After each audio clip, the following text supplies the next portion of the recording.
आज की जो थेरी गाथा है, इसके पहले भी काफी थेरियों के बारे में आप लोगों ने सुना है। और बहुत ही सुंदर सुंदर जो भिक्षुनी है, थेरिया है, भगवान बुद्ध के समय की, तो उनके बारे में मैं भी पढ़ रही थी। मैं जब मुझे जब ये जिम्मेदारी दी तो मैं दो तीन थेरियों के बारे में पढ़ रही थी। तो सही में वो धन्य के पात्र है, वो भिक्षुनियाँ, क्योंकि उन्होंने अपने जीवन में जो संघर्ष किया है, जो अपने आप से लड़े हैं। वो पहले तो जब भी हमारे ऊपर काम करना पड़ता है हमें, तो हमें खुद के साथ संघर्ष करना पड़ता है। बुरे संस्कारों के ऊपर काम करना पड़ता है, बुरा जो आचरण होता है उसके ऊपर काम करना पड़ता है, बुरे विचारों के ऊपर काम करना पड़ता है। तो अपने आप से संघर्ष करना पड़ता है। और वो मैं देख रही थी, वो मैं पढ़ रही थी, महसूस कर रही थी। तो सही में वो वंदनीय ही है, मतलब वो भिक्षुनी ना, उन्होंने सुंदर ऐसा जीवन उस समय जिया। और हमारे में और उनमें क्या डिफरेंस है, क्या फर्क है, वो मैं थोड़ा महसूस कर रही थी, वो देख रही थी। तो वो दुख में से भगवान बुद्ध के प्रति जो उनकी श्रद्धा है, वो बहुत उनकी दृढ़ रहती थी, वो कभी हिलती नहीं थी, कितना भी दुख आए। और वो दुख में से निकल कर अच्छा कैसा जीवन जिया जा सकता है, ये वो देखते थे। और हमारे में हमारा क्या होता है कि हम दुख में जब जब भी दुख आता है, हम हताश और निराश हो जाते हैं, हमारा आत्मविश्वास कम हो जाता है, और कहीं ना कहीं हम नीचे के स्तर पे दुख की ओर हम आने का मतलब प्रयास करते हैं। ये डिफरेंस थोड़ा सा मैं महसूस कर पा रही थी, देख पा रही थी। लेकिन पहले की जो थेरिया है, भिक्षुनी है, वो दुख को देखती थी, महसूस करती थी, और उसमें से वो रास्ता निकाल के, उनकी जो श्रद्धा है भगवान बुद्ध के प्रति बहुत अटल मतलब थी। ऐसा मैं मुझे थोड़ा सा मतलब लग रहा था। तो आज की जो थेरी है, मतलब अरहंत है, थेरी गाथा है मेरी, वो है विशाखा। और विशाखा से वो मिगार माता कैसी बनी, ये पूरी स्टोरी में मैं आज आपके सामने रखने का प्रयास करने वाली हूँ। तो वो जो विशाखा है, वो मिगार माता बनी। और तीन भागों में हम ये स्टोरी को देखने वाले हैं। और 3:08 हो चुके हैं, और मेरे पास समय मतलब है, लेकिन 4 बजे तक मैं आपके साथ में रहने वाली हूँ। 4 बजे के बाद हमारी ब्रह्मचारिणी की मीटिंग है। 4 बजे मैं अभी बता देती हूँ संचालनकर्ता को कि 4 बजे मैं लीव हो सकती हूँ, मतलब कि वो हमारी जरूरी मीटिंग है। तो काफी लेंदी, काफी लंबी ये स्टोरी है। बहुत शॉर्ट में मैंने इसे लिखने का और आपके सामने बताने का प्रयास करूंगी। हो सकता है कुछ चीजें वैसे मैंने छोड़ी नहीं, लेकिन हो सकता है आपके पढ़ने में जब आएगी तो कुछ चीजें छूटी हुई आपको दिखाई दे सकती है। तो उसके लिए मैं पहले ही माफी चाहती हूँ, क्योंकि काफी लंबी ये स्टोरी है। और इतने कम समय में इतनी लंबी स्टोरी बताना थोड़ा सा मुश्किल होता है। फिर वो मतलब पढ़ के बताओ, ये रट्टा मारे जैसा हो जाता है। और मुझे ऐसा लगता है कि अगर हम कोई भी विषय लेते हैं, किसी के भी बारे में बताते हैं हम, तो वो विषय को हमने पूरी तरह से न्याय देने का मतलब प्रयास करना है, ताकि जो सुनने वाले हैं उनको समझ में आए कि हम क्या सुन रहे हैं, और बताने वाले को भी समझ में आए कि मैं क्या बताने जा रही हूँ, मैं क्या बता रही हूँ। तो ये जो विगार माता है, विशाखा है, जब भी हम इसके पहले भी हमने थेरी या भिक्षुणी के बारे में सुना है, तो ये सिर्फ सुनने के लिए नहीं है बहनों। तो ये हमने हमारे जीवन से लगा के देखना है ये स्टोरियों को, ये गाथाओं को, कि उन्होंने उनके जीवन में इतने संघर्ष होते हुए भी उन्होंने भगवान बुद्ध के प्रति जो श्रद्धा थी उनकी, या उनका परिवार था, ये या उनका जो भी जीवन रहा हो, बहुत अच्छे से उन्होंने जीने का प्रयास किया। तो मेरा जीवन है ना, वो हमने वही सीखना है कि उनका और मेरे में क्या मतलब डिफरेंस है, मैं क्या सीख सकती हूँ। अभी तक जो भी मैंने मतलब थेरी गाथा के बारे में सुना है, तो मैं क्या सीखी हूँ इसमें से, है ना। तो वो देखना है हमने, सिर्फ हमने सुनना नहीं है ना, तो उसको महसूस करना है, और उस प्रकार से आचरण करने का भी हमने प्रयास करना है। तो यही हम गाथाओं से सीखते हैं, या कोई भी विषय से हम सीखने का मतलब प्रयास करते हैं। तो इसके पहले काफी गाथाएं हो चुकी है, अलग अलग ब्रह्मचारिणियां अलग अलग अपने अनुभव के साथ विषय को उन्होंने रखने का प्रयास मतलब किया है। तो हम थोड़ा सा प्रस्तावना देखने का प्रयास करेंगे, शुरुआती जो चीजें हैं उसे देखेंगे। इस विषय के अंतर्गत मैं आज एक थेरी का परिचय देकर और उनके जीवन का दर्शन कराने का प्रयास मतलब करने वाली हूँ। जैसे हम सबको पता है कि थेरी गाथा का अर्थ अरहंत भिक्षुनी के जीवन की कथा है। थेरी गाथा का अर्थ क्या होता है कि अरहंत और जो भिक्षुनी होती उनकी जीवन गाथा, है ना। थेरी गाथा यानी उनकी जो जीवन गाथा है, उन्होंने जो जीवन जिया है उनकी गाथा वो हमारे सामने किताबों के माध्यम से मतलब आई हुई है। उनके जीवन का वर्णन किया है। इसमें क्या गाथाओं में क्या है, उन्होंने कैसे कैसे जीवन जिया है, अलग अलग परिस्थिति में, अलग अलग समय में, वो इसमें गाथाओं में इसका वर्णन हमें मिलता है। थेरी गाथा एक ग्रंथ हमारे त्रिपिटक के कुद्दक पिटक के अंतर्गत आता है। इस ग्रंथ में अनेकों अरहंत भिक्षुनियों का निर्वाण का अनुभव का विस्तृत वर्णन किया हुआ है। ये जो गाथाएं है कुद्दक पिटक जो ग्रंथ है उसके अंतर्गत ये गाथा उसमें मतलब दी हुई है। इस ग्रंथ के माध्यम से बुद्ध के समय में सामाजिक व्यवस्था और स्त्रियों का दुख क्या था और उन्होंने बुद्ध की करुणा से बताए धम्म मार्ग पर चलकर परम सुख का अनुभव किया। जब ये थेरिया को हम सुनते हैं तो बुद्ध के माध्यम के बुद्ध की करुणा और उनका धम्म मार्ग पर चलकर परम सुख का उन्होंने अनुभव किया, है ना। उस समय भगवान बुद्ध जीवित थे और हम सब जानते हैं कि बहुत सारी थेरियों में हमने सुना है ना।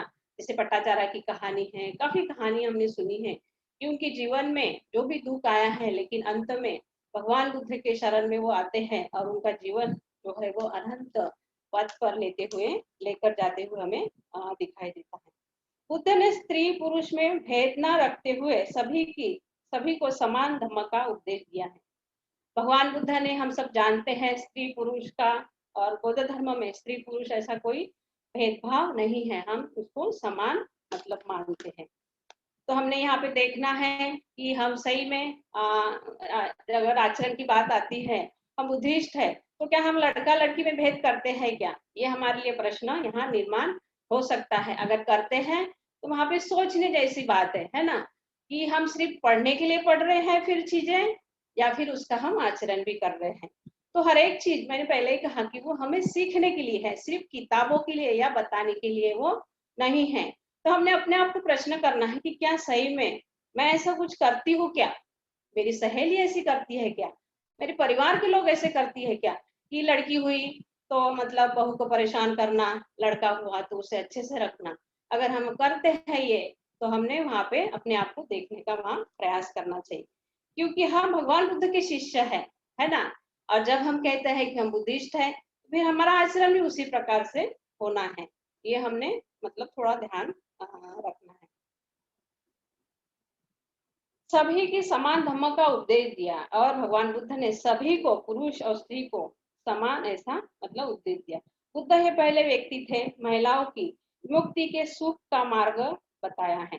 भगवान बुद्ध ये पहले ऐसे व्यक्ति थे जो महिलाओं के जो विमुक्ति है और सुख का मार्ग उन्होंने मतलब बताया है। उस मार्ग पर चलकर भिक्षुनी व उपासिका वो खुद के प्रयत्न से निर्वाण के सुख की प्राप्त किया है। उन्होंने खुद के प्रयत्न से, भगवान बुद्ध के मार्गदर्शन से और उनके खुद के प्रयत्न, मतलब यहाँ सिर्फ भगवान बुद्ध ही नहीं बताते थे, उनके खुद के भी प्रयत्न रहे हैं, है ना। तो मैंने पहले ही कहा कि हम कोई कोई प्रयास में बहुत हताश और निराश हो जाते हैं। तो दोनों तरफ से होते हैं चीजें, है ना। अगर हमें बुद्धत्व प्राप्त करना है, भगवान बुद्ध को हमें समझना है, तो हमारी भी उतनी समझदारी होनी चाहिए, हमारी भी उतनी अंडरस्टैंडिंग होनी चाहिए चीजों को समझने की, तभी हम भगवान बुद्ध के तत्व मतलब समझ सकते हैं। तो दोनों तरफ से ये चीजें होती है। तो हमारे साथ भी ऐसा होता है क्या, वो हमने देखने का मतलब प्रयास करना है। इसी का विस्तृत वर्णन हमें थेरी गाथा में मिलता है। उससे एक उपासिका की जीवन का सत्य दर्शन जिसका विशाखा है, जिसका एक ये उदाहरण विशाखा है। और उसे मिगार माता के नाम से जाना जाता है। यह बुद्ध की शिष्या है, मुख्य शिष्या है, क्योंकि विशाखा की बुद्ध धम्म और संघ के प्रति असीम श्रद्धा थी।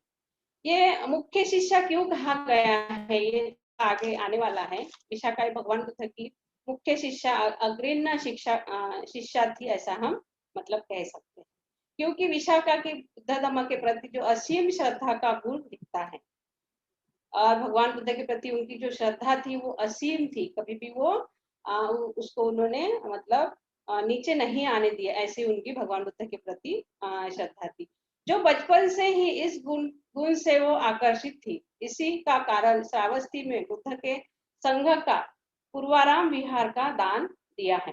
मतलब वो बाद में आने वाला है, तो वो दानवीर भी बहुत थी, तो उन्होंने मतलब पूर्वाराम विहार जो है वो उन्होंने श्रावस्ती में दान दिया था भगवान बुद्ध के संघ को।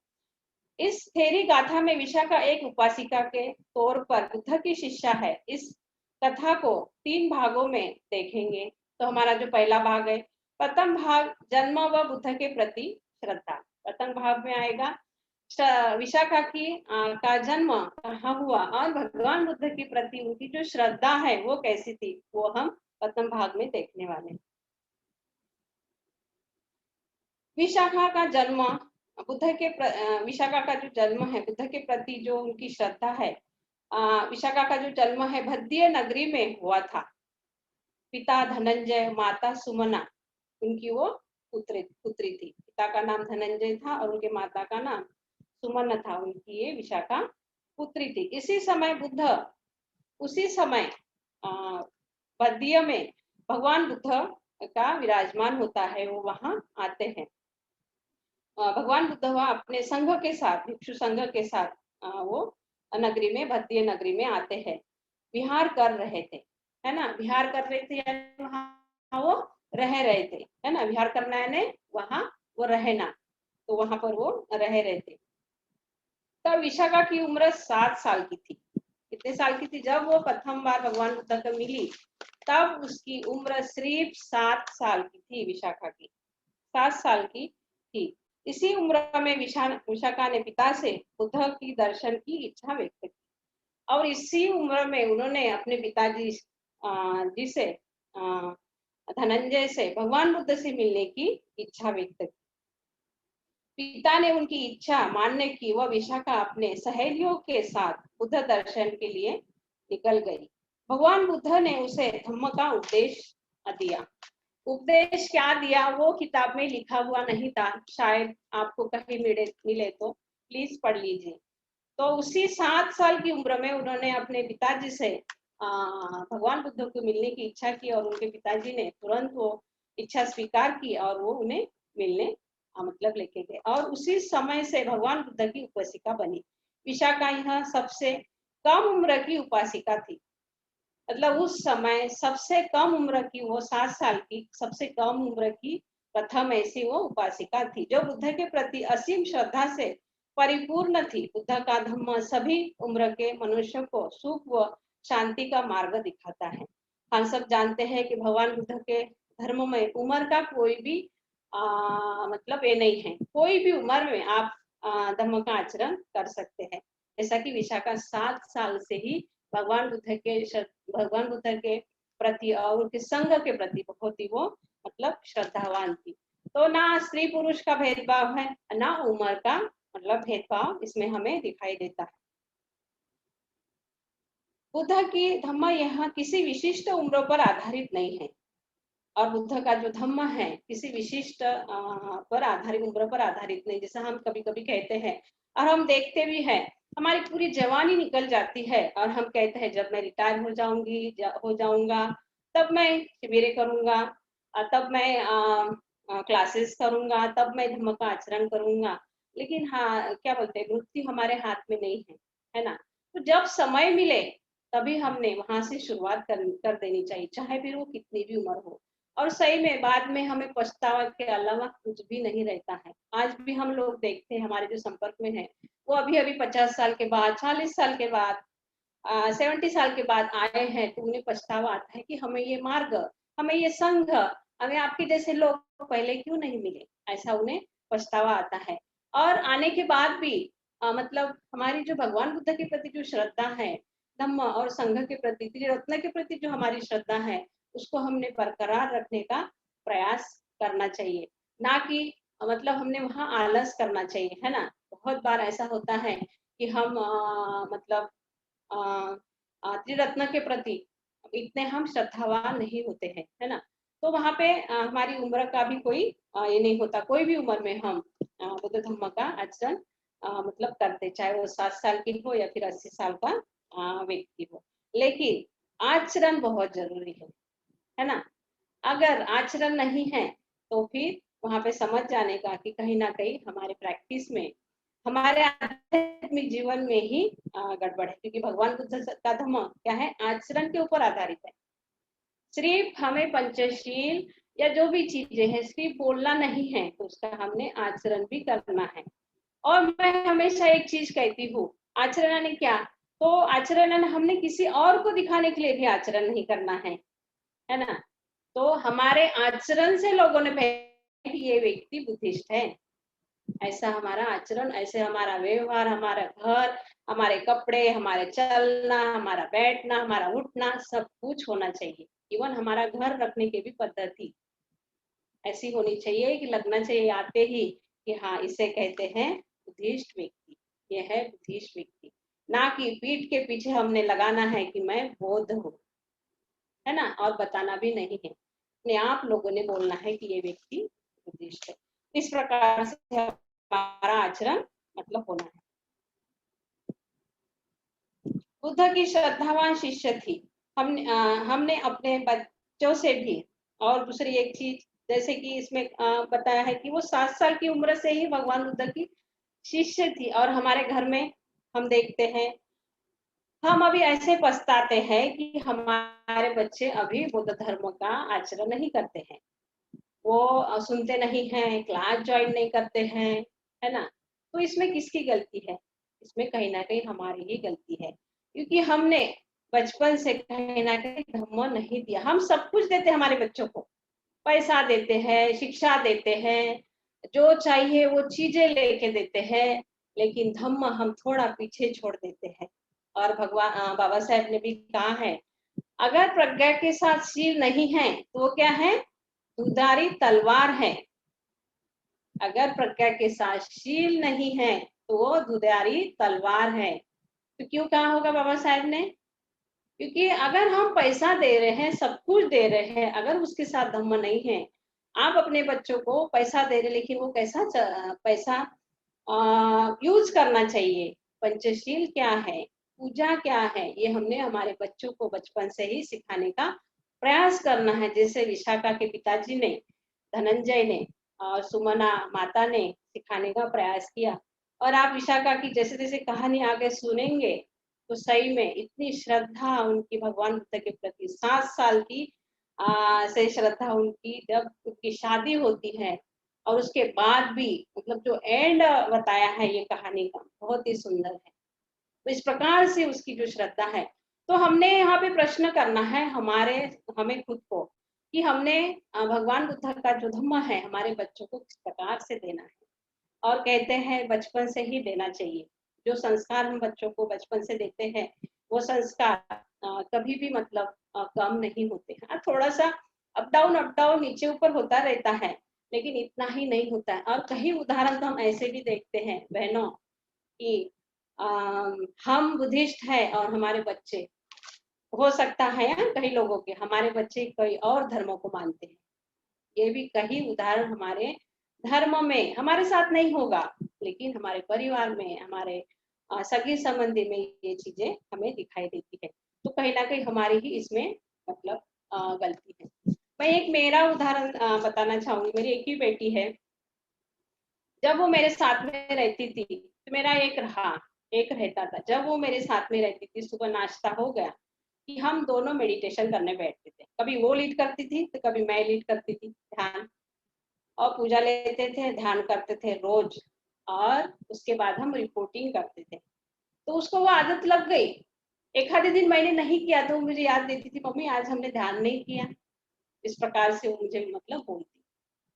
तो हमने बचपन से ही उसे पढ़ाया लिखाया, लेकिन साथ में धम्म भी मतलब दिया। उसको एक ही बताया कि जो तुम्हें चाहिए वो लो, लेकिन इसके अलावा हमें दूसरे इधर जाना नहीं है। और सही में वो भी उसी प्रकार से, उसकी भी जो श्रद्धा है, ऐसा नहीं कि हमने कहा इसलिए, उसे भी फील हुआ। हमने कभी उसे जबरदस्ती भी नहीं की कि हम कह रहे हैं इसीलिए करो। आपको जो महसूस होता है, ध्यान से है, पढ़ाई से है, बाबा साहब के जीवन से है, उसे आप पढ़ो और महसूस करो।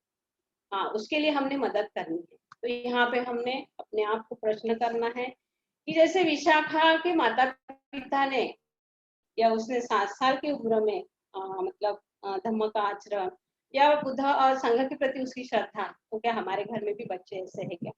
दूसरी एक चीज कि स्कूलों में वो सिखाया नहीं जाता है, तो हमारे बच्चे कहाँ सीखेंगे? उनके फ्रेंड्स ऐसे नहीं होते हैं, बाहर का वातावरण नहीं होता है, और घर में भी अगर वैसा वातावरण हमारे बच्चों को नहीं मिला, तो सही में बच्चे दूसरे इधर इसीलिए भटकते हैं। तो हमारे घर का वातावरण भी वैसा बनाने का मतलब हमें प्रयास करना है। तो 7 साल की उम्र में मतलब इस प्रकार से श्रद्धा भगवान बुद्ध के प्रति मुझे भी बड़ा, जब मैं पढ़ रही थी तो सही में। और हम सब जानते हैं कि जैसे थाईलैंड है, श्रीलंका है, म्यांमार है, वहां पर बचपन से ही मतलब दे देते हैं बच्चों को। और वहां के आप बच्चों देखो, चिवर पहने हुए रहते हैं सामने, इतने शांत, इतने सुंदर दिखते हैं, और उनको कितना मतलब कितना उनका मेडिटेशन अच्छा होता है, इतने सुंदर वो धर्म का आचरण करते हैं बचपन से ही। तो ये भगवान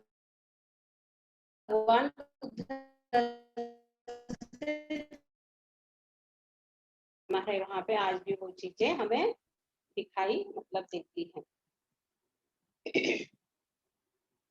दूसरा मुद्दा है विवाह, विशाखा का विवाह व बुद्ध व संघ के प्रति श्रद्धा। पहला मुद्दा हमारा खत्म हुआ, अभी हम दूसरे मुद्दे की ओर आ रहे हैं कि विशाखा का जो विवाह है और भगवान बुद्ध के प्रति उनकी श्रद्धा। कुछ समय के बाद बिंबिसार राजा ने विशाखा के पिता धनंजय को कौशल देश भेजा। जो बिंबिसार राजा थे, उनको उन्होंने धनंजय को कौशल देश भेजा। विशाखा के माता पिता के साथ विशाखा भी वहां पे मतलब गई, और वो वहां साकेशा ये वहां पे रहते थे, साकेशा में वास्तव्य करते थे, साकेशा। उसी समय श्रावस्ती का एक धनीय गृहस्थी मिगार अपने पुत्र पुण्यवर्धन के विवाह के बारे में सोच रहा था। वो जब साकेशा आई, उसी समय जो मिगार है अपने पुत्र के लिए, पुण्यवर्धन, उनके पुत्र का नाम पुण्यवर्धन था, विवाह के बारे में सोच रहे थे। वधु के खोज के लिए सेवकों को योग्य कन्या नहीं मिली, इसीलिए वे सेवक सांकेसा पहुंचे। उस समय कैसी प्रथा थी कि खुद नहीं जाते थे, सेवकों को भेजते थे, क्योंकि वो राजा और बहुत अमीर थे, है ना। तो वो पहले सेवकों को भेजते थे कि मतलब अच्छी कन्या ढूंढ के आओ, ऐसा करके योग्य कन्या ढूंढ के आओ, इस प्रकार से वो सेवकों को मतलब भेजते। और वो सेवक कहाँ पहुंचे? मतलब सांकेसा पहुंचे, और उनकी नजर विशाखा पर पड़ी। वो सेवक की जो नजर है, क्योंकि वो अपने सहेलियों के साथ नदी में नहाकर घर जा रही थी, और उसकी जो सुंदरता है, बहुत सुंदर थी विशाखा। और उसकी जो बातचीत करने का जो तरीका था, मतलब सुंदरता और बुद्धिमत्ता से वो जो सेवक थे वो बहुत आकर्षित हुए, और उसके पीछे पीछे वो उनके मतलब घर पहुंचे। विशाखा के पिता से वो मिले, और श्रावस्ती अपने आने का आमंत्रण दिया। वो सेवकों ने उनके पिताजी से वो मिले, धनंजय से, और श्रावस्ती मतलब ये जो मिगार थे, ये श्रावस्ती में थे, यहाँ पे आने के लिए उनको आमंत्रित दिया। श्रावस्ती की मिगार के पुत्र पुण्यवर्धन से विवाह का प्रस्ताव रखा, और उनके जो पिताजी है वो मतलब वहां पे आए, वैशाली में आया, और उन्होंने वहां पे अपने लड़के का जो विवाह है पुण्यवर्धन का, मिगार के जो पुत्र है पुण्यवर्धन का विवाह से मतलब उन्होंने प्रस्ताव रखा। विशाखा के पिता ने विनंती का स्वीकार किया। बाद में पत्र व्यवहार से विवाह का अंतिम निर्णय लिया गया। उस समय आदर्श विवाह की पद्धति थी, है ना। अभी हम यहाँ अभी भी ऐसा ही होता है ना, कोई बीच में व्यक्ति होता है, अगर हमारी लड़की है या लड़का है, हम किसी को बताते हैं, पहचान वाले के लोग होते हैं कि हमारी लड़की की शादी करनी है ना। लेकिन उस समय कैसी पद्धति, अपने सेवकों को पहले भेजते थे, है ना, बुलावा भेजते थे, और फिर वो राजाओं को बुलाते थे, या जो अमीर थे व्यक्ति उनको बुलाते थे, इस प्रकार से या पत्र व्यवहार से बातचीत होती थी। हमारे साथ कैसा हो, हम क्या करते हैं, हम पूछ जाते हैं, है ना, के बीच में किसी व्यक्ति को रखते हैं कि आप मेरी लड़की है या लड़का है, तो आप इस प्रकार से मतलब लड़का देखिए या लड़की देखिए, ऐसा किसी को तो हम बीच में मतलब रखते हैं। तो उस समय ऐसी आदर्श ऐसी विवाहों की क्या थी पद्धति।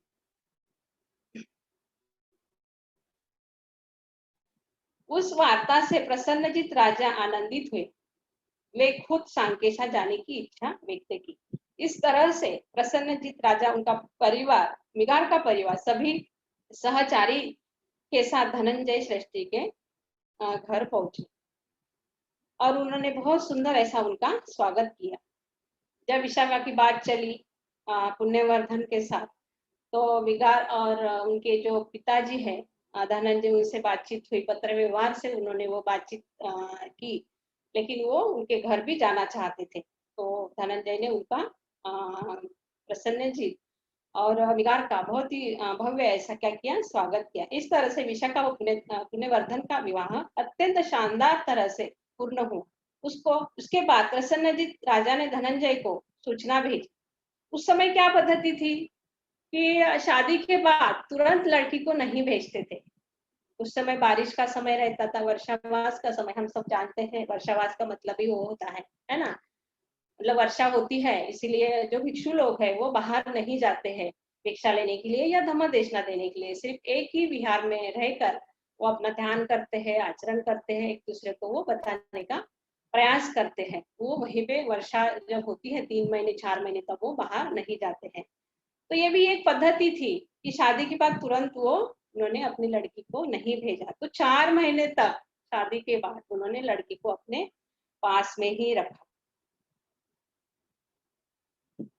तो उन्होंने प्रसन्नजीत राजा ने कहा कि आप मतलब लड़की को जल्दी भेज दो, लेकिन उन्होंने कहा धनंजय ने कि नहीं, 3 महीने तक प्रसन्नजीत राजा, उसका परिवार, मिगार का परिवार सभी सहचारिणी के साथ वहां पर पहुंचे, अत्यंत शानदार तरीके से पूर्ण हो। उसके बाद प्रसन्नजीत राजा ने धनंजय को सूचना भेजी कि विवाह के बाद कन्या को पिता के घर ज्यादा दिन रखना उचित नहीं है और जल्दी भेज दे।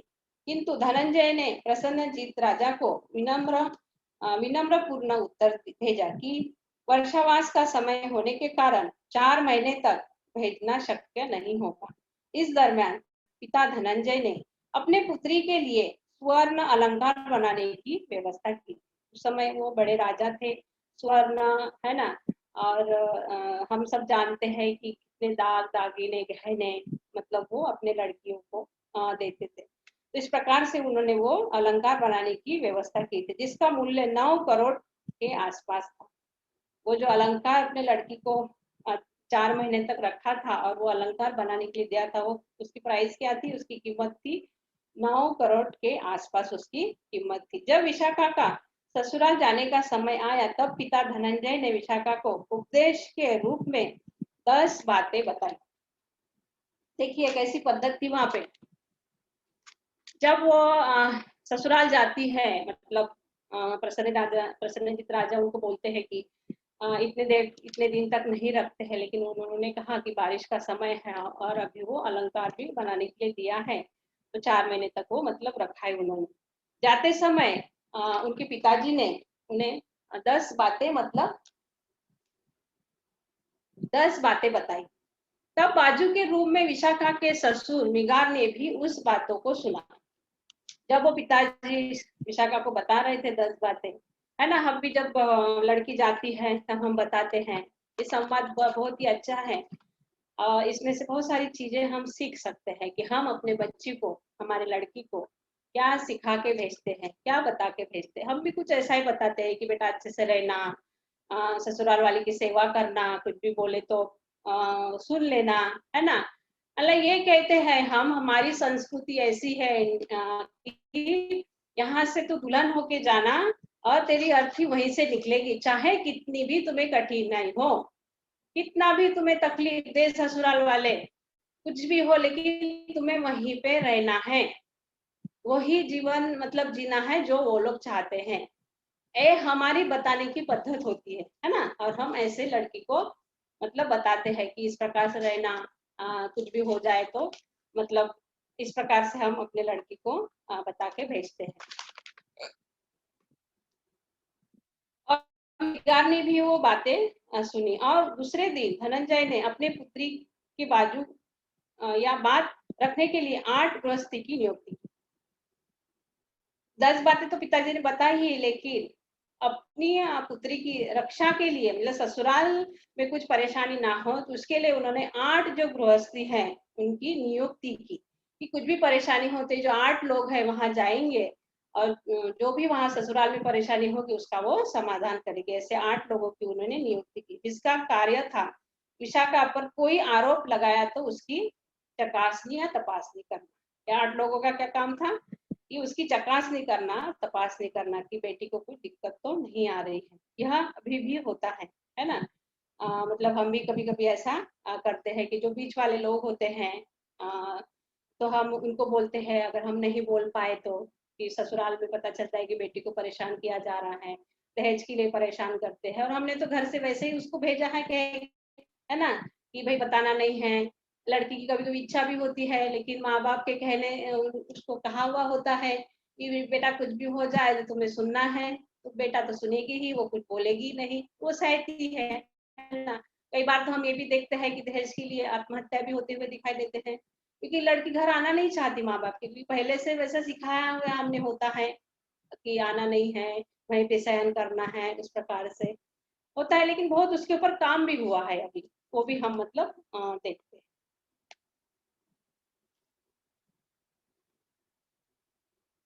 तपासनी यह कभी भी होता है लड़के वाले की तरफ से बीच वाले या फिर मतलब हम भी इस प्रकार से बीच वालों को भेजकर वो समाधान करने का हम प्रयास करते हैं।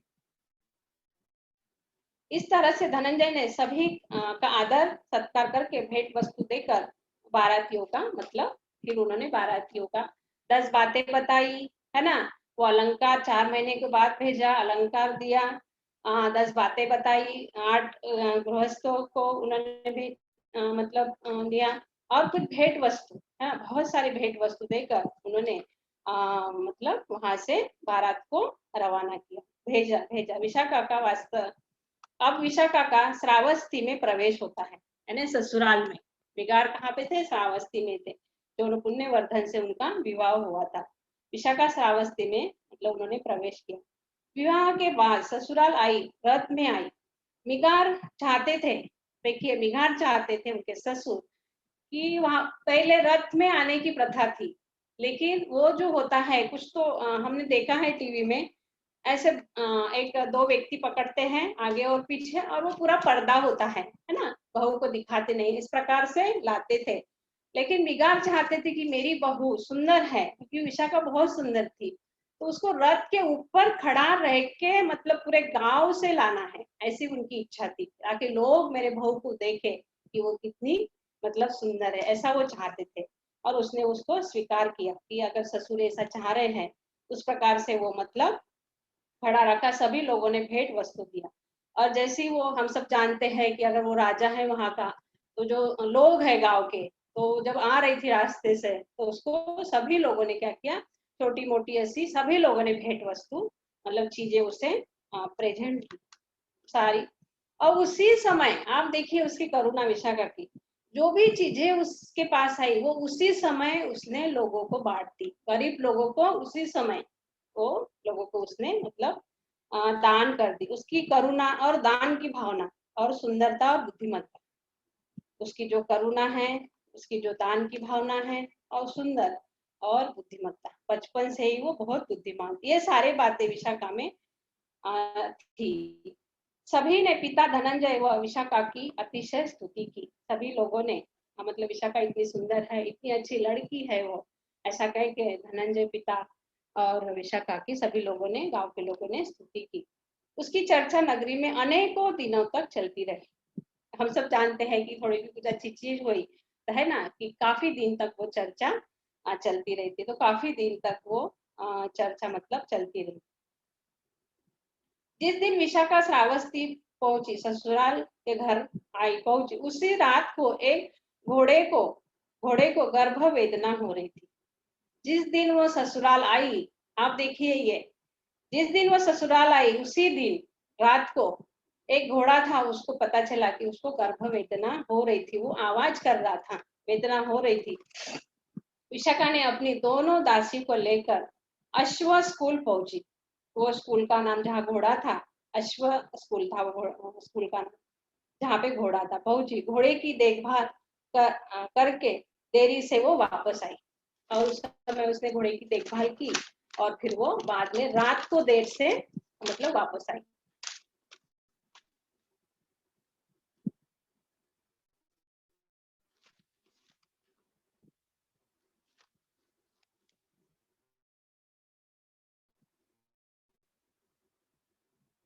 आठवें दिन मिगा श्रमण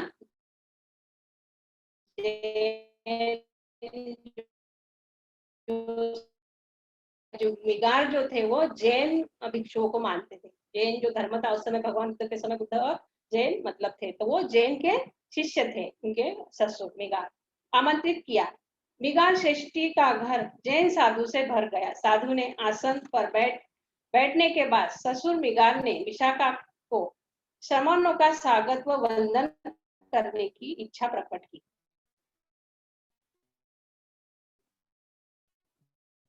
जब वो आए और कहा कि तुम इनको वंदन करो। विशाखा ने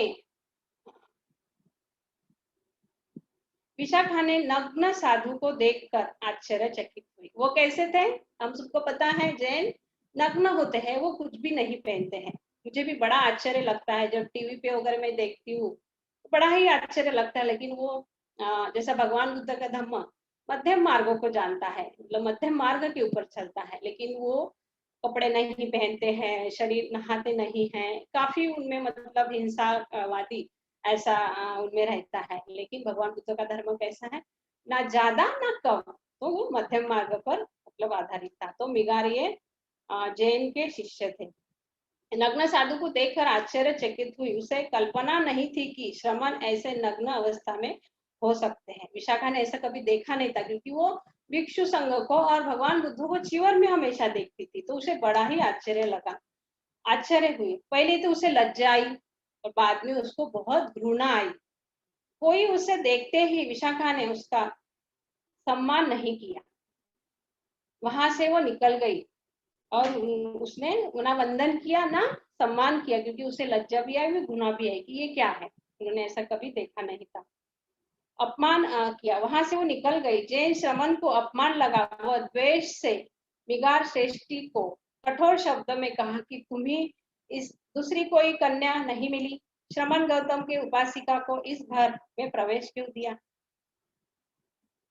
वो क्या कहते हैं जैन, कि तुम्हें दूसरी कोई कन्या ही नहीं मिली। उनको पता था ये जो विशाखा है ये भगवान बुद्ध की शिष्या है, तो गौतम की शिष्या को ही तुमने क्यों बहू बनाया, ऐसा वो उनको कहते हैं।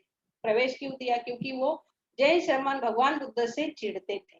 वो जो है भगवान, क्योंकि सभी लोग उस समय भगवान बुद्ध के पास ही ज्यादातर जाते थे, कुछ भी समस्या रही, कुछ भी परेशानी रही। और हम सब जानते हैं कि भगवान बुद्ध लोगों को देखे बिना ही समझ जाते थे कि ये व्यक्ति को क्या परेशानी है, इसको क्या जरूरत है, इसको कौन सा दुख है ना, तो ये सब वो जानते थे। लेकिन वो जैन साधु चिढ़ते थे, क्योंकि उनका सम्मान नहीं मिलता था उनको। उस समय भगवान बुद्ध को ज्यादा सम्मान मिलता था। वो इसलिए नहीं मिलता था क्योंकि वो उस वैसे थे, है ना, इसलिए उनको सम्मान मिलता था, और इनको कोई लोग ज्यादा नहीं पूछते थे। उस पर वे बाहर निकले। ऐसा जैन श्रमण द्वेषपूर्ण वाणी से कहा कि उसको बाहर निकालो, बहू को तुम घर से बाहर निकालो, ऐसे वो मतलब कहते हैं, द्वेषपूर्ण कहा। परंतु मिगार श्रेष्ठी यह सब सुन रहा था। उसके सामने धर्म संकट था। ससुर मिगार ने क्षमा मांगकर स्वादिष्ट भोजन देकर चले गए, और उन्होंने कहा कि नहीं, मैं इनको घर से नहीं निकाल सकता हूँ। और उन्होंने वो शमनों को, ब्राह्मणों को, सॉरी, जैनों को स्वादिष्ट भोजन दिया, माफी मांगी, और फिर वो ब्राह्मण चले गए। एक दिन ससुर मिगार भोजन कर रहे थे, तभी एक भिक्षु घर के बाहर भिक्षा पात्र लेकर खड़े थे। मिगार ने भिक्षु के तरफ ध्यान नहीं दिया, न अपना भोजन चालू रखा। एक दिन भोजन कर रहे थे और उस समय ऐसी प्रथा थी कि घर के लोग खाना खाते हैं वो बाद में खाती है, और ऐसा कुछ हवा मारने की, मतलब सास है ससुर या बड़े लोग है, ऐसी कुछ वो पद्धति थी। तो ससुर खाना खा रहे थे और वो बैठी थी, ऐसी हवा मतलब उनको मार रही थी। लेकिन वो भिक्षु जब आए तब ससुर उठे नहीं। लेकिन ये तो पहले से ही 7 साल की उम्र से ही भगवान बुद्ध की ये भिक्षु की बहुत बड़ी उपासिका थी वो, है ना, श्रद्धावान ऐसी उपासिका थी। विशाखा को लगा कि मेरे ससुर भिक्षु का अपमान कर रहे हैं। अब विशाखा को तुरंत लगा कि मेरे जो ससुर है वो भिक्षु का अपमान कर रहे हैं। ये देखकर उसे गुस्सा आया। वो भिक्षु से श्रद्धा पूर्ण बोली, मेरे ससुर बासा रात का खाना खा रहे हैं, आप आगे आगे जाए। विशाखा की ये शब्द सुनकर मिगार को संताप आया, यानी गुस्सा आया। खाना छोड़कर विशाखा को घर के बाहर निकालो, ऐसा कहा। और उनको बहुत गुस्सा आया कि मेरे बहू ने ऐसा क्यों कहा कि मेरे ससुर बासा खाना खा रहे हैं, रात का खाना खा रहे हैं। और वो आते हैं और घर में कहते कि इसको मतलब बाहर निकालो, बहू को निकालो, घर से बाहर नहीं जाऊंगी। और वो कहती है मैं घर से बाहर नहीं जाऊंगी, मैं कोई खरीदी हुई वस्तु नहीं हूँ। विशाखा क्या कहती थी अपने ससुर को, मैं कोई खरीदी हुई वस्तु नहीं हूँ, मैं घर से बाहर नहीं जाऊंगी। मेरे माता पिता अभी जीवित है। मिगा श्रेष्ठ और द्वेष से बोलना, वाह कितनी सुंदर बात है। मतलब वो कहते हैं कि इतना तुमने मतलब गलती की, फिर भी तुम ऐसा बोल रही हो। और वो वहां से मतलब चले जाते हैं। विशाखा ने कहा, जो मेरे पिता ने 8 गृहस्थी की नियुक्ति किया था, मुझे मुझे कोई आरोप आता है तो उसकी परीक्षण करने का कार्य उन पर था, तो कृपया आप उन्हें बुलाएं। वो क्या कहती है, जब वो ससुराल आती रहती है, सबको पता है, 10 बातें बताती है और 8 गृहस्थी को भेजती है, मतलब कि कुछ भी समस्या आई तो इनको बुलाना है। तब वो वहां पे जब ससुर कहते हैं कि इनको घर से बाहर निकालो, और वो कहते हैं कि मैं नहीं जाऊंगी, मैं कोई खरीदी हुई चीज नहीं हूँ। लेकिन मेरे पे जो आरोप आप लगा रहे हैं उसके लिए जो 8 गृहस्थी की जो नियुक्ति की थी उसको आप मतलब बुलाइए, ऐसी वो विनंती करती है अपने ससुर को।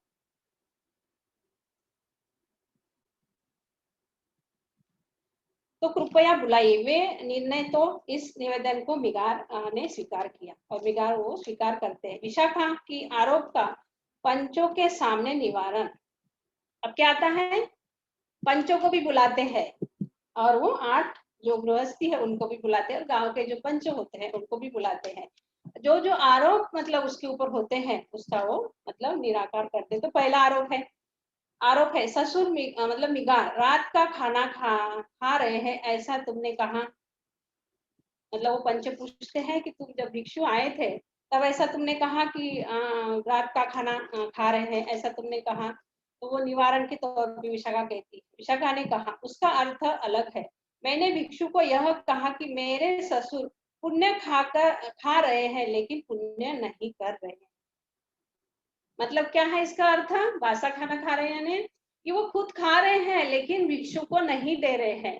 तो पुरानी जो बातें हैं, पुराने जो संस्कार हैं, वो ही वो लेके बैठे हैं, नई चीज वो नहीं कर रहे हैं। हालांकि उनके पास अच्छा मौका था कि भिक्षु जब आए थे, है ना, तो वो उनको भिक्षा दान दे सकते थे। उसका वो अर्थ वो लगाती है, वो बताती कि मेरा ये मतलब नहीं था कि मेरे ससुर ने अभी तक तो पुण्य कर्म नहीं किए हैं, लेकिन ये अच्छा मौका था, इसलिए वो चीज कहती है कि पुराना खाने का मतलब उन्होंने वहां पे वो अर्थ लगाया है कि उन्होंने पुरानी चीजें अभी भी नहीं छोड़ी हैं, वो पुरानी चीजें ही लेकर मतलब है, और अभी उनके पास अच्छा मौका था, ऐसा वो वहां पे निराकरण मतलब करती है। ससुर पुण्य नहीं कर रहे हैं और वही खा मतलब दान भी नहीं दे रहे हैं। दूसरा आरोप था, जिस दिन तुम घर पर आई उस दिन मेरे पुत्र पर ध्यान न देते हुए अपनी इच्छा से बीच में से ही निकल गई, क्योंकि उस समय एक घोड़े को प्रसव वेदना, वो कहती है वो पूछते हैं ससुर कि जिस दिन तुम आई उसी दिन तुरंत मेरे बेटे पे ध्यान न देते हुए तुम वहां पे निकल गई। तो वो अपना मतलब बताने के लिए वो बताती कि एक घोड़े को प्रसव वेदना हो रही थी, वो दोष नहीं था, मतलब वो क्या था, दोष नहीं था, तो वो अच्छे काम के लिए ही वहां पे मतलब गई थी। ऐसा वो दूसरा आरोप का भी वो समाधान मतलब बताती है। तीसरा आरोप, आरोप जिस दिन विशाखा ससुराल आ रही थी उस दिन उसके पिता ने कहा था घर की अग्नि बाहर न जाने देना। जो 10 बातें बताती है उनके पिताजी, घर की बात बाहर नहीं जाने देना, बाहर की बात अंदर नहीं आने देने का, है ना, ये उसके पिताजी उसे बताते हैं। और जो गुप्त बातें हैं वो भी बाहर जाने देना। नौकरों से अगर कुछ गलती हुई वो ससुराल मतलब सास ससुर को नहीं बताना, है ना, ऐसा वो बता मतलब कहते हैं। आरोप मतलब 4, बाहर की अग्नि घर पर न आने देना, है ना, जो नहीं देगा उसे भी देना। क्या बताते, जो नहीं देगा उसे भी देना। इसका अर्थ है कि अपने मित्र को दिया मतलब हम देते हैं, उसने नहीं दिया फिर भी हमने मतलब देते रहना है, जिसको जरूरत है उसको वापस मिले ऐसी अपेक्षा मतलब नहीं करना है। प्रसन्नतापूर्ण बैठना, प्रसन्नतापूर्ण रहना, खाना खाना, है ना, ससुर सास ससुर के का सम्मान करना और पति को देवता के समान समझना। ऐसी बातें मतलब 10 बातों में से मैंने कुछ ही बातें लिखी, इस प्रकार से वो अपनी बेटी को सिखाकर मतलब भेजते हैं। अंतर देवता का नमस्कार करना। अंतर देवता का मतलब जो तुम्हारे मन में जो चल रहा है आंतरिक बातें, कभी कभी लड़कियां बताती नहीं है, अंदर जो चलता है पूछते हैं कैसी है तो ठीक है, लेकिन वो आंतरिक तुम जो तुम्हें जो तुम्हारे मन में जो है आंतरिक जो बातें चल रही है उसे तुमने बताना है, देखना है उसे, ऐसे वो मतलब बताते। आंतरिक देवता का नमस्कार करना, घर पर आने वाले भिक्षु को भोजन दान करना। उस प्रकार से विशाखा ने अपने ऊपर जो आरोप लगाया उसका क्या हुआ, समाधान हुआ और वो द्वेष दोष मुक्त हो गई। वो मिगार श्रेष्ठी ने मिगार श्रेष्ठी ससुर ने अपनी बहू से क्या की, क्षमा मांगी, क्योंकि सारे जो आरोप थे और जो 10 बातें जब वो बता रहे थे तो इन्होंने भी सुनी थी, तो वो तब से ही प्रभावित तो थे ही, लेकिन उनको ऐसा लगा कि हाँ आके हो सकता है ये हमारे में चाल चलन में आ जाएगी या हम जो कहेंगे वैसा मानेगी। तो यहाँ पे एक बात ऐसी भी है कि हम भी देखते हैं कि जब हमारी लड़की हमारे घर पे होती है, बुद्धिस्ट होती है, लेकिन कोई ऐसा प्रसंग होता है या कोई ऐसी परिस्थिति होती है कि ससुराल में वो परिस्थिति नहीं होती है ना, तो वो लड़की भी उसी उनके इसमें ही ढल जाती है, हिंदू धर्म के संस्कारों में ढल जाती है। लेकिन इसने ऐसा नहीं किया क्योंकि पहले से वो बहुत स्ट्रांग थी, बहुत बुद्धिमान थी, है ना, 7 साल की उम्र से ही उसको भगवान बुद्ध और संघ के प्रति श्रद्धा थी, तो वहां जाके भी उन्होंने वो श्रद्धा को बरकरार रखा, उसने उनको वो श्रद्धा को उन्होंने टूटने नहीं दिया, ना कभी हिलने दिया, ना उसको उसने नीचे आने दिया।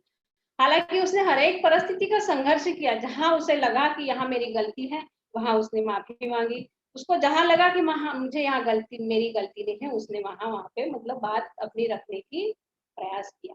लेकिन हमारे साथ या हमारे बच्चों के साथ ऐसा नहीं होता है। घर में हम बुद्धिस्ट होते हैं लेकिन ससुराल जाकर कहीं ना कहीं वो बुद्धिस्ट संस्कृति हम भूल के उनके इसमें ही ऐसे कई उदाहरण हमें देखने को मिलते हैं। अगर हम स्ट्रांग हैं तो हमने उनके इसमें सम्मिलित नहीं होना, जहां तक मुझे लगता है। हम अच्छा कर रहे हैं, है ना, बौद्ध धर्म का हम आचरण कर रहे हैं, वो करते हैं करने दीजिए, लेकिन हम भी तो एक अच्छा व्यक्ति है, हम भगवान बुद्ध का धर्म का आचरण कर रहे हैं, लेकिन ससुराल जाके हम वो चीजें नहीं करते हैं। लेकिन हमारे बीच में ही हमारे संघ में ऐसे कई उदाहरण है कि पति हिंदूवादी है और जो धर्मचारिणी है या मित्र है वो बुद्धिस्ट है, ऐसे भी मतलब जीते हैं। हमारे कई धर्मचारिणियां भी ऐसे हैं, मित्र भी इस प्रकार से है। तो मेरा कहने का मतलब यही है कि हमने भी उस प्रकार से रहना चाहिए, मतलब हमने हम बुद्धिस्ट है तो वहां पे भी ससुराल में भी हमने अपना ही करने का, रखने का, उनको समझाने का ससुराल वालों को हमने प्रयास करना चाहिए, ना कि हमने तुरंत हताश और निराश हो जाना चाहिए। ज्यादातर ऐसा ही होता है कि हमें ऐसा लगता है भाई ससुराल में रहना है, सास ससुर क्या कहेंगे, पति क्या कहेंगे, और हम फिर बुद्धिस्ट पद्धति सारी भूल जाते हैं और उनके इसमें हम मतलब रंगने लगते हैं। ऐसे कई उदाहरण हमें मतलब देखने को मिलते हैं। ससुर ने क्षमा मांगी, मांगते हुए विशाखा ने उन्हें क्षमा कर दी, लेकिन विशाखा ने कहा मैं मेरा परिवार बुद्ध प्रेमी है। माफ तो किया ससुर को, लेकिन उसने पता है क्या कहा कि मेरा जो परिवार है, माता पिता या मैं बुद्ध के प्रेमी हैं। आप मुझे बुद्ध संघ की सेवा करने की अनुमति देते हो तो ही मैं रुकती हूँ, नहीं तो मैं अपने घर चली जाती हूँ। बहुत स्ट्रांगली इससे वो कहती है ना, ये मेरे माता पिता बुद्धिस्ट है और मैं इसी प्रकार से रहूंगी, उनकी सेवा करती रहूंगी, तो ही मैं यहाँ रुकती हूँ, नहीं तो मैं वहां मतलब अपने घर चली जाती हूँ। मिगार ने मिगार ने स्वीकार किया, वह रुक गई, वह क्षमा कर दिया। मिगार ने उसे स्वीकार किया कि ठीक है, तुम जो चाहती हो वही होगा, और उसने उन्होंने क्या किया, मतलब क्षमा कर दी। विशाखा से मिगार माता कैसी बनी, अभी हम ये देखने वाले हैं। और 4 बज गए हैं, बस थोड़ा सा ही बाकी है बहनों। मैंने कहा था पहले कि काफी लेंदा, काफी लंबा है, बहुत शॉर्ट मैंने इसे निकालने का प्रयास किया है, लेकिन फिर भी समय हो रहा है, हो सकता है मैं प्रश्न के लिए शायद नहीं रुक पाऊंगी, तो मुझे सही में प्लीज क्षमा कर देना। लेकिन अगर आप लोग प्रश्न पूछते हैं या अपने अनुभव भी बताते हैं, या और कोई धर्मचारिणियां है इसमें, तो वो भी इसका आंसर शायद दे सकते हैं, है ना। तो बस थोड़ा सा ही रहा, ज्यादा नहीं है अभी। तो विशाखा से मिगार माता कैसी बनी वो हम थोड़ा सा देखेंगे। दूसरे दिन विशाखा ने बुद्ध व संघों को आमंत्रित किया। ये सब खत्म हो गया, उसके बाद विशाखा ने भगवान बुद्ध को, हम सब जानते हैं, उस समय के जो उपासक रहते थे वो उनको निमंत्रण देने के लिए जाते थे हमेशा, और भिक्षु संघ के साथ। हमेशा आपने सुना होगा, पढ़ा होगा कि भिक्षु सिर्फ अकेले भगवान बुद्ध को वो आमंत्रित नहीं करते थे, तो काफी भिक्षु संघ के साथ हमेशा वो उनको मतलब आमंत्रित करते थे।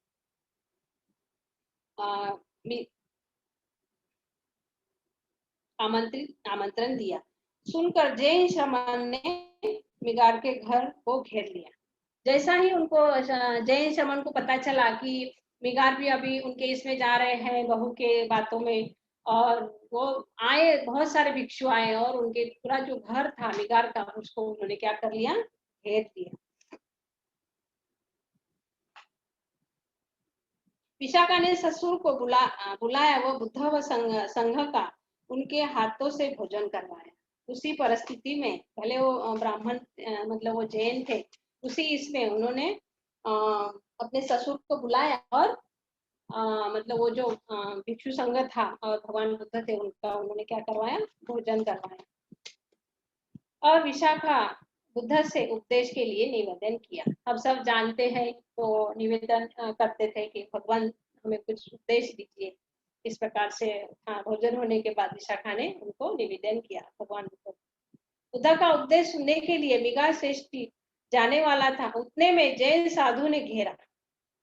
जैसा ही विशाखा ने कहा और उनको जैन साधु को लगा कि ये भी सुन के उनके इसमें चला जाएगा, तो मिगार को उन्होंने क्या किया, घेरा। जैन साधु ने घेरा, वो कहा कि तुम श्रमण गौतम का प्रवचन सुने तो संकट में आ जाओगे। ऐसा उनको कहा मिगार को कि अगर तुम भगवान बुद्ध का प्रवचन सुनोगे, देशना सुनोगे, कि तुम संकट में आ जाओगे। फिर भी तुम सुनना चाहते हो तो पर्दे के पीछे से श्रवण करो। फिर भी तुम अगर सुनना चाहते हो तो पर्दे के मतलब सामने मत जाओ, और पर्दा है उसके पीछे से उसको श्रवण करो, यानी सुनो। मिगार के बुद्ध का प्रवचन पर्दे के पीछे से सुना, वह प्रभावित हुआ, वो भी आगे नहीं गए और उन्होंने पर्दे के पीछे से भगवान बुद्ध का जो प्रवचन है वो मतलब सुना, और बहुत वो क्या हुए, प्रभावित हुए। प्रवचन समाप्त होने के बाद पर्दा बाजू में कर बुद्ध को वंदन किया। बाद में मिगार ने विशाखा को कहा, हे विशाखे, आज से तुम मेरी बहू नहीं बल्कि माता हो। तो वो उपदेश सुनते हैं, और विशाखा का जो आचरण था, है ना, उनकी उनकी जो दृढ़ भगवान बुद्ध के प्रति श्रद्धा थी और बातों को रखने का उनका तरीका जो था उससे वो प्रभावित थी पहले से ही। और भगवान बुद्ध का ये जब प्रवचन सुनते हैं, देशना सुनते हैं, तब वो कहते हैं कि आज से तुम मेरी बहू नहीं बल्कि माता हो। मिगार के यह उद्गार सुनकर जैन श्रमण क्रोधित हुए, वो कहा वहां से चले गए। और वो मिगार का ये वचन सुन के वो जो जैन साधु थे वो बहुत क्रोधित हुए, वो वहां से वो चले गए। इस तरह से मिगार श्रेष्ठी व विशाखा की अपने माता के स्थान पर रखा। मिगार श्रेष्ठी ने क्या किया, विशाखा को अपने माता के स्थान पर मतलब रखा और उनको तब से उनको वो मिगार माता ही मतलब विशाखा को मिगार माता मतलब कहते हैं। मिगार नाम से प्रसिद्ध हुई, मतलब वो फिर विशाखा क्या हुई, मिगार माता के नाम से प्रसिद्ध हुई। उसके बाद आता है विशाखा का संघ को दान। विशाखा बहुत दानवीर थी। विशाखा का भिक्षु संघ को दान, अनाथ पिंड के समान विशाखा के भिक्षु संघ को उनके जीवन पर भोग। अनाथ पिंडक जो हम जानते हैं, अनाथ पिंडक जैसे पुरुषों में दानवीर थे, वैसे ही महिलाओं में विशाखा ये दानवीर मतलब बताई जाती।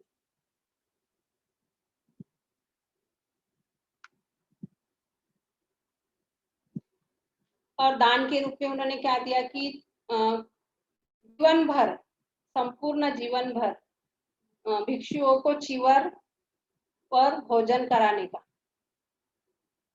दान में क्या मतलब जीवन भर चीवर दान देना और मतलब भोजन कराना, ये उनका पहला दान था। साथ में विशाखा ने 9 करोड़ 1 लाख मुद्रा से खरीदी हुई जगह का एक भवन निर्माण करके दिया। 9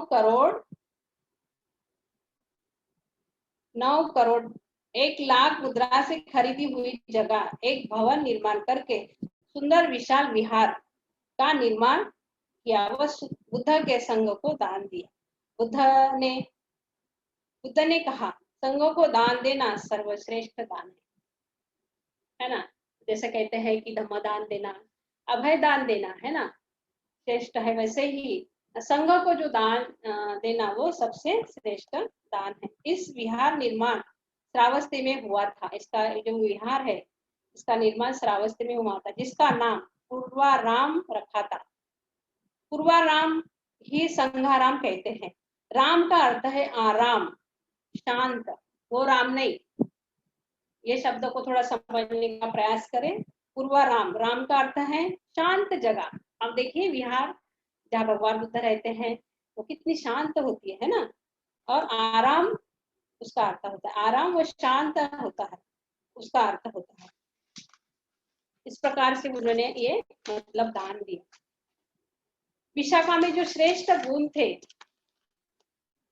वो दानवीर थी, शीलवान थी, शील संपन्न थी, श्रद्धावान थी, कलंक रहित थी, जीवन आनंदी व सुखी। इस तरह से मिगार मतलब जीवन में वो आनंदी और सुखी रहती थी। इस तरह विशाखा जो है वो मिगार माता बनकर अपने जीवन में अपने ससुर को उसने बदलते हुए अपने स्वभाव से, अपने आचरण से चीजों को देखा और उस तरह से वो मिगार माता मतलब बनी। तो बहनों 4:05 हो गए हैं और सभी ने मुझे शांत चित्त से सुना। पता नहीं मैंने विषय को कितना न्याय दिया, कितना आप लोगों को समझ में आया, लेकिन जितना भी समझ में आया उतना लेने का प्रयास करें और अपने जीवन में उसे देखने का प्रयास करिए कि विशाखा और मैं विशाखा और मैं, है ना। तो बहुत बहुत धन्यवाद सभी का। पुनः मैं सभी का संचालन करता पूजा मेरा परिचय जो भी आभार विधि करेंगे सभी का मैं बहुत बहुत अनुमोदन करती हूँ, आभार व्यक्त करती हूँ पूरे टीम का, भोपाल की पूरी टीम का, और जो उपस्थित लोग हैं उनका सभी का मैं धन्यवाद और पुनर्नोदन करती हूँ। मैं यहीं पे रुकती हूँ। जय भीम, नमो।